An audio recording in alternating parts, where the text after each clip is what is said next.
আসসালামু আলাইকুম। বার্তা বৈঠক সংবাদ বুলেটিনে স্বাগত জানাচ্ছি আমি ইশরাত জাহান। প্রথমে সংবাদ শিরোনাম। চট্টগ্রামে নিহত আইনজীবী প্রিয় দলীয় সহকর্মী দাবি জামায়াতের আমিরের। স্বৈরাচার পালিয়ে গেলেও তাদের লেজ রেখে গেছে বললেন তারেক রহমান। প্রধান উপদেষ্টার সঙ্গে সন্ধ্যায় দেখা করবেন বিএনপির মহাসচিব মির্জা ফখরুল ইসলাম আলমগীর। আইপিএলে নেই বিগ ব্যাশের দরজা বন্ধ, সাকিব এখন খেলবেন কোথায়? ৮০ বছর বয়সেও মডেলিং করতে চাই বললেন রুনা খান। এতক্ষণ শুনছিলেন শিরোনাম, এবার বিস্তারিত। চট্টগ্রামে নিহত আইনজীবী প্রিয় দলীয় সহকর্মী দাবি জামায়াতের আমিরের। চট্টগ্রামে সনাতন জনগণ মঞ্চের মুখপাত্র চিন্ময় কৃষ্ণ দাসকে কারাগারে পাঠানোর সময় তার অনুসারীদের হামলায় নিহত আইনজীবী সাইফুল ইসলাম আলিফকে জামায়াতের কর্মী দাবি করেছেন দলটির আমির ডক্টর শফিকুর রহমান। হত্যার তীব্র নিন্দা ও প্রতিবাদ জানিয়ে হত্যাকাণ্ডের সাথে জড়িতদের বিরুদ্ধে কঠোর আইনানুগ ব্যবস্থা গ্রহণের দাবি করেছেন তিনি। হত্যাকাণ্ডকে জঘন্য এবং নিন্দনীয় অপরাধ উল্লেখ করে ডক্টর শফিকুর রহমান বলেন, একটি গোষ্ঠী প্রতীত স্বৈরাচারের পক্ষ নিয়ে বাংলাদেশকে অস্থির করার জন্য ক্রমাগতভাবে দুরভিসন্ধি ও অপচেষ্টা চালিয়ে যাচ্ছে। তারা উস্কানিমূলক কর্মকাণ্ডের মাধ্যমে বাংলাদেশকে অস্থির করে তুলতে চান। দেশপ্রেমিক জনগণ তাদের দুরভিসন্ধির ব্যাপারে পরিপূর্ণ সচেতন ও ঐক্যবদ্ধ। তাদের অপচেষ্টা অতীতে যেমন ব্যর্থ হয়েছে, আগামীতেও ব্যর্থ হবে ইনশাআল্লাহ। তিনি আরো বলেন, আমার প্রিয় দলীয় সহকর্মী চট্টগ্রাম জজ আদালতের এপিপি তরুণ আইনজীবী সাইফুল ইসলাম আলিফ খুনের ঘটনায় আমি গভীরভাবে মর্মাহত। মহান রবের দরবারে মরহুমের রুহের মাগফিরাত কামনা করছি। আল্লাহ পাক তাকে জান্নাতের মেহমান হিসেবে কবুল করুন এবং শাহাদাতের সুউচ্চ মর্যাদা দান করুন। আমি তার শোক সন্তপ্ত পরিবার, আপনজন, প্রিয়জন ও সহকর্মীদের প্রতি গভীর সমবেদনা প্রকাশ করছি। স্বৈরাচার পালিয়ে গেলেও তাদের লেজ রেখে গেছে বললেন তারেক রহমান। পতিত স্বৈরাচারের সময় যারা নিজেদের স্বার্থ হাসিল করেছে তারা ষড়যন্ত্র অব্যাহত রেখেছে বলে মন্তব্য করেছেন বিএনপির ভারপ্রাপ্ত চেয়ারম্যান তারেক রহমান। তিনি বলেন, আপনাদের সজাগ ও সতর্ক থাকতে হবে। স্বৈরাচার পালিয়ে গেলেও তাদের লেজ রেখে গেছে এবং তারা ষড়যন্ত্র করছে। তারা কিন্তু বসে নেই। মঙ্গলবার ২৬ নভেম্বর সিলেট নগরের পূর্ব শাহী ঈদগাহ এলাকায় সিলেট জেলা শিল্পকলা একাডেমি মিলনায়তনে বিএনপির কেন্দ্রীয় প্রশিক্ষণ বিষয়ক কমিটি আয়োজিত রাষ্ট্র কাঠামো মেরামতের ৩১ দফা ও জনসম্পৃক্তি প্রশিক্ষণ কর্মশালায় প্রধান অতিথির বক্তব্যে বিএনপির ভারপ্রাপ্ত চেয়ারম্যান একথা বলেছেন। দিনভর চলা এ সম্মেলনে তিনি বিকেল ৪টার দিকে লন্ডন থেকে ভার্চুয়ালি যুক্ত হন। তারেক রহমান বলেন, আমরা গণতন্ত্রের পক্ষের শক্তি। দেশের মানুষ আমাদের সঙ্গে রয়েছেন। মানুষ মনে করে বিএনপির কাছে গণতন্ত্র ও বাক স্বাধীনতা নিরাপদ। এজন্য মানুষ বিএনপির দিকে তাকিয়ে আছে। জনগণের এই আস্থাকে ধরে রাখার দায়িত্ব আপনাদের।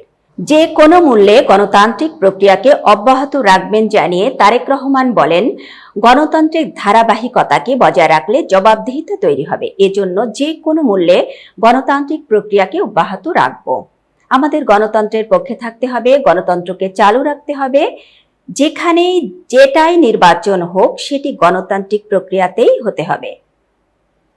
প্রধান উপদেষ্টার সঙ্গে সন্ধ্যায় দেখা করবেন বিএনপির মহাসচিব মির্জা ফখরুল ইসলাম আলমগীর। অন্তর্বর্তী সরকারের প্রধান উপদেষ্টা ডক্টর মোহাম্মদ ইউনূসের সঙ্গে আজ বুধবার সন্ধ্যায় দেখা করবেন বিএনপির মহাসচিব মির্জা ফখরুল ইসলাম আলমগীর। চলমান পরিস্থিতি নিয়ে কথা বলতে বিএনপির মহাসচিব প্রধান উপদেষ্টার সঙ্গে এই সাক্ষাৎ করতে যাচ্ছেন বলে জানা গেছে। বিএনপির মিডিয়া সেলের সদস্য শায়রুল কবির খান এ তথ্য জানিয়েছেন। এদিকে ঢাকা, চট্টগ্রাম সহ দেশের বিভিন্ন স্থানে সংঘাত, হানাহানি সহ নানা ঘটনার পরিপ্রেক্ষিতে সবাইকে সজাগ ও সতর্ক থাকতে বলেছে বিএনপির শীর্ষস্থানীয় মির্জা ফখরুল ইসলাম আলমগীর। গতকাল মঙ্গলবার রাতে গণমাধ্যমকে বলেন, আমরা মনে করি ছাত্র জনতার বিপ্লবের যে অর্জন সেটিকে ম্লান করে দেওয়ার জন্য পরাজিত ফ্যাসিবাদী গোষ্ঠী গভীর ষড়যন্ত্র করছে। এ ঘটনা কোনোভাবেই সমর্থনযোগ্য নয়। আমরা এর তীব্র নিন্দা ও প্রতিবাদ জানাচ্ছি। একই সঙ্গে সবাইকে শান্ত থেকে পরিস্থিতি মোকাবেলা করার আহ্বান জানাচ্ছি। আইপিএলে নেই বিগ ব্যাশের দরজা বন্ধ, সাকিব এখন খেলবেন কোথায়? আইপিএলে দন পাননি, এমনকি তাকে নিলামেও তোলা হয়নি। মানে কোনো ফ্র্যাঞ্চাইজির তার প্রতি কোনো আগ্রহও ছিল না। অবশ্যই এটা মোটেই অবাক করার মতো ঘটনা ছিল না, কারণ আইপিএল নিলাম নিষ্ঠুর এক জায়গা। এখানে অনেকের পিছনে কোটি কোটি টাকা যেমন ঢালা হয়, তেমনি অনেককে দেখলেও মুখ ফিরিয়ে নেওয়া হয়। সে হোক না অনেক বড় তারকা। ডেভিড ওয়ার্নারের কথাই ধরুন, আইপিএল ইতিহাসে 5 জন সেরা ক্রিকেটারের নাম বললে এর মধ্যে তিনি থাকবেন। এই টুর্নামেন্টে সর্বোচ্চ 62 তার।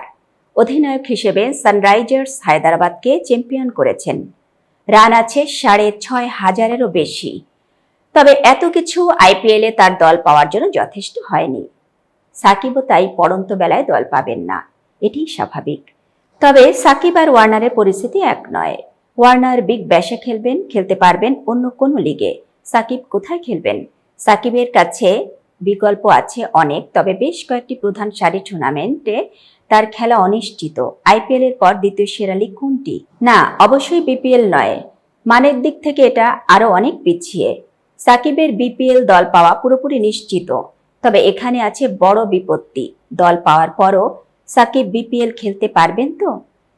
শেখ হাসিনার পতনের পর আওয়ামী লীগের সাবেক এই সংসদ সদস্য জাতীয় দলের হয়ে খেলতেই তো দেশে ফিরতে পারেননি। নানা ঘটনার পর দেশের উদ্দেশ্যে রওনা দিয়েও মাঝপথে আবার ফিরে যেতে হয়েছে। এমন পরিস্থিতিতে সাকিব কিভাবে আগামী বিপিএলে খেলবেন? 80 বছর বয়সেও মডেলিং করতে চান বললেন রুনা খান। দেশের 2 পর্দার সমান জনপ্রিয় অভিনেত্রী রুনা খান ক্যারিয়ারে এখন পর্যন্ত অসংখ্য নাটকে অভিনয় করে দর্শকদের মন জয় করেছেন তিনি। বয়সের সঙ্গে সঙ্গে সমান তালে ধরে রেখেছেন নিজের রূপ লাবণ্য। দিন যতই যাচ্ছে অভিনেত্রীর বয়সও যেন কমছে। 41 বছর বয়সে এসে ও রূপে দ্যুতি ছড়াচ্ছেন তিনি। বিশেষ করে সামাজিক যোগাযোগ মাধ্যমে অভিনেত্রীর একের পর এক খোলামেলা ছবি তাক লাগাচ্ছে ভক্তদেরও। বর্তমানে রুনার বয়স 40-এর কোটায়। এই বয়সে এসে এখনো আবেদনময়ী রুনা খান। সম্প্রতি সামাজিক যোগাযোগ মাধ্যমে ছড়িয়ে পড়া এক ভিডিওতে তার এই বয়সের রূপ লাবণ্য নিয়ে অকপটে গণমাধ্যমে কথা বলতে দেখা গেল রুনা খানকে।